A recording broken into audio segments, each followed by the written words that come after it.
Hello, good morning, good morning, good morning. 6 o'clock na po dito sa Jeddah ng umaga. Ako po ay narito sa aking pag-duty. Ako po magluluto ng aking breakfast in sight. Aking pong breakfast ay hotdog. Ito po ay cheese hotdog. Tsaka etlog. Ang paglulutuan ko po ay yun. Kawali. Ay hindi po kawali yan o. Ang paglulutuan ko po ay kaldero. Oh. Kasi po wala po akong kawaling paglulutuan. Produce lang po ako ng ano.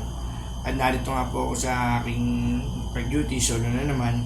Ang magluluto na aking almusal ko po ay hotdog. Tsaka magluluto na rin po ako ng egglock. At ganito na po makasolo pag-duty. Solo dito sa aking dinudutihan na ano. Tapos ang aking tinapay ay potato buns. Potato buns. Hindi po muna ako nagsamuli ngayon. Nagawa po ng hindi bagong luto ng samuli kahapon. Kaya po potato buns ako. Mabay na po at magsasalang na ng hotdog sa aking kaldero.